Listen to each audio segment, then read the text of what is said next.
जायदाद को किराए पर देना वैसे तो एक आम सी बात है, लेकिन कभी-कभी ये एक बहुत बड़ा सरदर्द भी बन सकता है।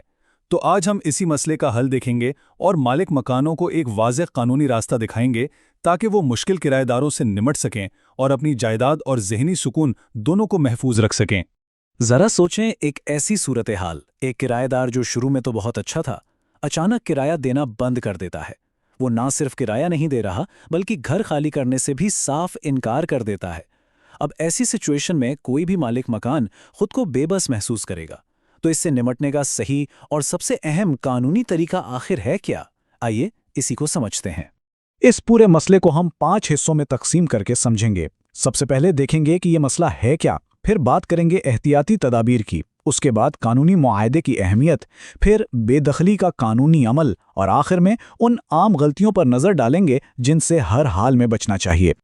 मसला तब शुरू होता है जब कोई किरायादार मुआहदे की खिलाफ वर्जी करता है, किराया देना बंद कर देता है और आपकी जायदाद पर गैर कानूनी तौर पर कब्जा कर लेता है। बाज़ औक़ात तो बात यहाँ तक पहुँच जाती है कि वो धमकियाँ भी देने लगता है, जिससे मालिक मकान के लिए सूरत हाल और भी पेचीदा और परेशानकुन हो जाती है। लेकिन इस परेशानी का हल मौजूद है। मकसद ये है कि इस बेबसी के एहसास से निकला जाए और कानूनी इल्म की मदद से सूरत हाल पर काबू पाया जाए। अगर एक प्रोफेशनल और कानूनी तरीका अपनाया जाए तो कोई भी मालिक मकान अपनी जायदाद पर अपना हक महफूज तरीके से वापस हासिल कर सकता है। तो सवाल यह है कि इस किस्म के मसाइल से बचा कैसे जाए। देखें, सबसे पहला और सबसे अहम कदम किराएदार रखने से पहले ही शुरू हो जाता है, यानी एहतियाती तदाबीर।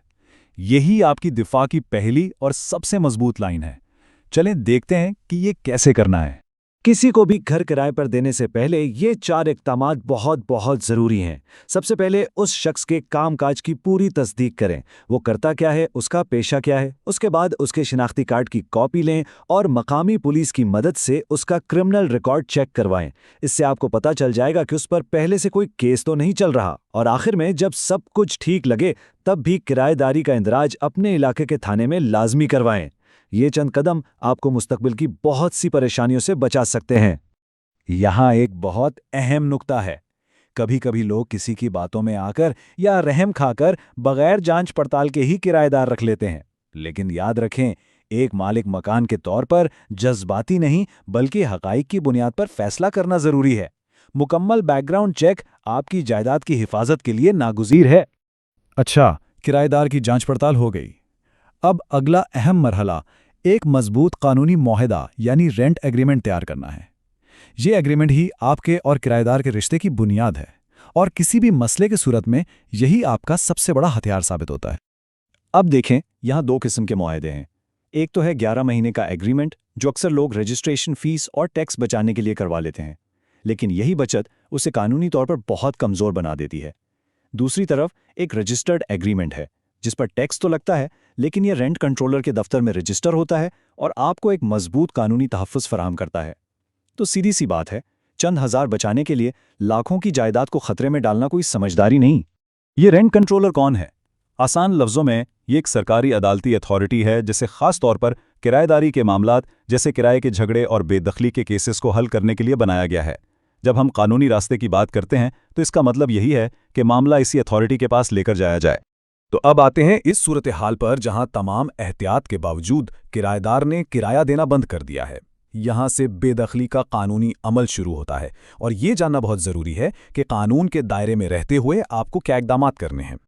ये 4 कदमी अमल एक मुकम्मल रोड मैप है। सबसे पहले एक वकील के जरिए किराएदार को एक कानूनी नोटिस भेजा जाता है। अगर वो इस पर अमल नहीं करता तो अगला कदम रेंट कंट्रोलर के पास बेदखली के लिए केस फाइल करना है। इस केस में न सिर्फ जायदाद खाली करवाने की दरखास्त होती है, बल्कि पिछले तमाम बकाया किराए की वसूली का भी मुतालबा किया जाता है। अगर अदालत आपके हक में फैसला दे दे और किराएदार फिर भी घर खाली ना करे, तो आप उसी फैसले पर अमल दरामद के लिए अदालत में दरखास्त दे सकते हैं, जिसके बाद हुक्काम खुद कार्रवाई करते हैं। जितना ज़रूरी ये जानना है कि क्या करना है, उससे भी ज़्यादा ज़रूरी ये समझना है कि क्या बिल्कुल नहीं करना। कुछ काम जो गुस्से में शायद ठीक लगें, दरअसल आपको ही कानूनी मुश्किल में डाल सकते हैं। आइए इन 3 बड़ी गलतियों पर नजर डालते हैं। ये 3 काम तो बिल्कुल नहीं करने। अव्वल, किरायादार से लड़ाई झगड़ा या हाथापाई हरगिज नहीं करनी, वरना बदमाश वो होगा और केस आप पर बन जाएगा। दोम, गुस्से में आकर उसका सामान उठाकर बाहर नहीं फेंकना, ये गैर कानूनी है और सबूत के तौर पर आपके खिलाफ इस्तेमाल हो सकता है। और तीसरी और सबसे आम गलती, कभी भी खुद से घर को ताला नहीं लगाना। ये अमल भी आपके खिलाफ जा सकता है और किराएदार इस पर कोर्ट से स्टे ऑर्डर ले सकता है। खुलासा यह है कि कानून को अपने हाथ में लेने का नतीजा फायदे के बजाय हमेशा नुकसानी होता है।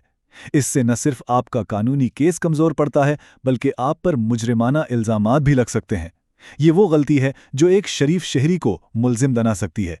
इसलिए हमेशा हमेशा कानूनी रास्ते पर ही कायम रहना चाहिए। आखिर में ये सवाल बहुत अहम है।